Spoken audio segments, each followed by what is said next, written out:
Welcome back to the Deep Dive. Today we're diving into all things homesteading, especially for those of you out there just getting started. It's such a fascinating topic, isn't it? Oh, absolutely. And our deep dive today is going to be based on this podcast episode we found called Your Homesteading Journey, Planning and First Steps. Sounds promising. I'm ready to dig in. Yeah, me too. Yeah. And for our listeners who are just beginning their homesteading journey, this episode is like the perfect jumping off point. It really emphasizes something super important right off the bat, this idea that homesteading is really adaptable. Adaptable. Okay, so I'm picturing like needing tons of land, a big farm situation. Right, I think that's what a lot of people think. But this episode actually makes it clear that homesteading is not just for people who have like acres and acres of land out in the countryside. It can be tailored to like any space, any lifestyle you can imagine. So what you're saying, I can homestead like right here in my apartment? Exactly. The episode really wants you to figure out what homesteading means for you personally. Like, what does your ideal homesteading life look like? Oh, I love that. Yeah. Is it rows of vegetables? Maybe you're picturing like fresh eggs from your own chickens, or even something as simple as a balcony just overflowing with herbs. See, now you've got me thinking. Right. Fresh herbs would be amazing, but I think I'd also love to try composting. Oh, very cool. And that seems like something I could start small with, right? Absolutely. And the episode really stresses that's one of their big points, having like a plan, but keeping it flexible. The flexible plan. Yeah.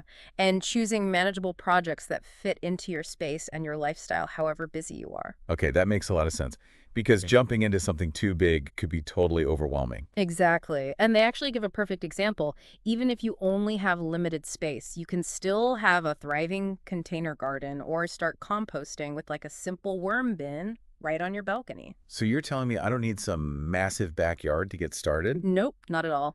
Okay, that's encouraging. What other beginner-friendly projects do they suggest? Well, besides gardening and composting, they also get into raising chickens, Chickens, wow. which is super interesting. They're surprisingly low maintenance, and they can actually help with pest control in your garden. And of course, fresh eggs. Okay, stop. You're making me hungry. Right. Now you're picturing that little coop right outside your door. Exactly. Fresh eggs every morning, yes, please. Sign me up too. Uh, But it's important to remember, and the episode really emphasizes this, to take it one step at a time. right. You don't have to do it all at once. Choose one thing that you're really interested in and just start there. I like that. So let's say I've decided I want to give this composting thing a try. Where do I even begin? That's where the podcast has got you covered. They have a whole section on like learning and developing the skills you'll need on your homesteading journey. Okay, cool. And they really encourage this beginner's mindset. Like, you don't have to be an expert to start. I love that. I think embracing that learning process is so important. It's part of the fun, right? Totally. And they recommend looking into different resources like books, YouTube tutorials, and even joining local groups to connect with more experienced homesteaders. Oh, that's a great idea. Yeah, they actually suggest checking out local gardening clubs or community gardens to find mentors. Awesome.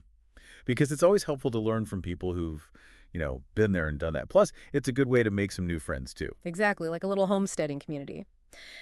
And speaking of learning from experience, the episode also talks about trial and error and how important that is. Oh, yeah. You're going to make mistakes. Right. Not everything is going to be perfect, especially when you're first starting out. Oh, tell me about it. Mm. Remember that time I tried to grow tomatoes and all I got were like a million weeds? Oh, no. They actually use gardening as a perfect example, saying that learning what doesn't work is just as valuable as celebrating those first ripe tomatoes you get. I guess you learn something new every time. Right. It's all part of the process. So we've covered defining our vision, starting small, embracing the learning process. But let's be real for a minute. There's also the money part to think about. True. Like, how do we actually pay for this homesteading lifestyle? What does the podcast say about budgeting? That is a great question and something a lot of people wonder about. And the podcast stresses that homesteading doesn't have to be expensive. They actually tell this really interesting story about a homesteader who transformed their whole backyard just by using repurposed materials. Really? Like what What kind of repurposed materials are we talking about here? They used everything. Like, they used old pallets to create raised garden beds, and they even used salvaged windows to build a greenhouse. That's amazing. Isn't that cool? So resourceful. And it's a great way to save money and be environmentally conscious at the same time. Yeah, I love that. Okay, so they're all about DIY, using what you've got and getting creative with solutions. Exactly. They even recommend bartering as a way to get things you need and build those community connections we were talking about. Wait, bartering, I love that. Like trading my extra zucchini for some homemade jam. Exactly. It sounds like fun, right? It does. And it's a really sustainable way to get what you need, connect with others, build community. Yeah, it reinforces that whole sense of community that feels so central to this whole homesteading lifestyle. It does. But, it's not just about that practical help and, those kinds of things. This episode also really gets into the deeper aspects of homesteading. Okay, tell me more. It's like, it's a philosophy. It's a way of life. That's what I'm finding so fascinating about all of this. It goes way beyond just growing your own food. It really does. And that's something that we're going to explore even further in just a little bit. I can't wait. Yeah. When we come back, we'll dig into those ideas of sustainability, resilience, and how homesteading can help us reconnect with nature and build like a more fulfilling life. Stay tuned. Welcome back to the deep dive. Before the break, we were talking about how homesteading is like a way of life, It really is. It's a whole philosophy. Exactly. And that's where I think, these concepts of sustainability and resilience really come into play. Okay. This episode talks about how homesteading really encourages you to work with nature, not against it. I really like that idea. Yeah.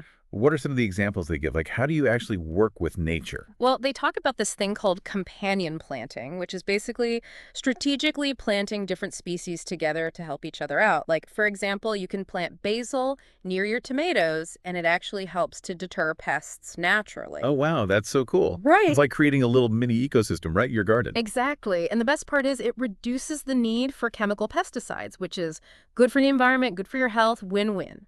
So it's about understanding those natural relationships and using them to your advantage. Exactly. And it ties into this whole idea of resilience, too. Okay, how so? The podcast talks about how homesteading can actually help you become more resilient, like in the face of challenges. Challenges, like what kind of challenges? Well, things like pests, unexpected weather, even just like failed crops. Oh, right.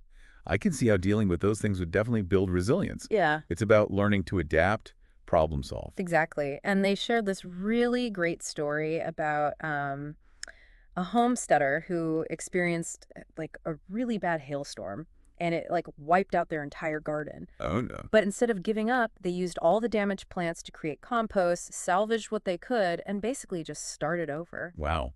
That's Yeah. a great example of turning a setback into an opportunity. Isn't it? And that mindset, I feel like, can apply to all areas of life, not just homesteading. It totally can. It's about embracing the unexpected, and finding those creative solutions. So it's not just about, being self-sufficient. It's also about having that connection with nature. Absolutely. Yeah. And the podcast actually mentions a study that found that spending time in nature can reduce stress and improve your overall well-being. Oh, interesting. It's like there are all these mental and emotional benefits that come with it too. So it's good for the mind, body, and soul. Exactly. And that connection, often extends to other people as well. Okay. The podcast talks about the importance of community in the homesteading journey. Yes, like finding your tribe, right? Exactly, your homesteading tribe. They suggest joining local groups, online communities, even just connecting with your neighbors who might have similar interests. I love that. Sharing experiences, swapping tips, and maybe even like, trading extra produce or homemade goods. Yeah. They actually highlight this really cool tradition of seed swapping, where gardeners share seeds they've saved from their own plants, Oh, wow. which is a really amazing way to preserve those heirloom varieties and just build that sense of community. I love that. It's all about, recognizing that we don't have to do this alone. We're all in this together. Exactly. Wow. Well, this deep dive has been so informative. We've covered so much, from starting small to building resilience to connecting with nature and community. It's been awesome. It has. And I think if there's one key takeaway from this episode, it's that homesteading is a journey. It's not a destination. Oh, yeah, they said that. Start small, dream big. Yes. And find those little ways to incorporate these principles of sustainability, resilience, and self-sufficiency into your life, no matter where you're starting from. It's about those small steps, experimenting, learning, and adapting along the way. And most importantly, having fun while you do it. Exactly. Now, as we wrap up this deep dive, I want to leave you with a question to think about. Ooh, a question. Hmm. Okay, listeners, get ready. A question that hopefully will inspire you to take action and bring a little bit of that homesteading spirit into your own life. Okay, I'm ready. What's that thought-provoking question? Hmm. The one that's going to send our listeners off on the right foot. Well, as we've been talking about this episode, one thing's become really clear. Homesteading, it's a personal thing. Yeah. It's about taking those basic ideas and, making them work for you, for your own life. So the question I would ask is, what's one tiny little step you can take, maybe this week, just to bring a little bit of that homesteading feeling into your life? I like that. It could be anything, right? It doesn't have to be huge. Yeah, Like maybe it's just planting some herbs on your windowsill exactly. or, reading up on composting. Yeah, or just taking a walk in nature, really Yeah. paying attention to what you see, like looking at the world with new eyes. I love that. Just that little shift in perspective. Exactly. Just take that first step and you never know where it might lead. That's what's so exciting about it. It really is. It can be incredibly empowering, Yeah. to tap into that, that self-sufficiency and resilience, that connection with nature. Well, I know I'm feeling inspired. This whole deep dive has been fantastic. It has. Homesteading. It's so much more than just practical skills. You got it. It's a whole way of thinking, a way of living, Absolutely. connecting with nature, building a better, more sustainable life. And we can all do it no matter where we're starting from. That's the beauty of it.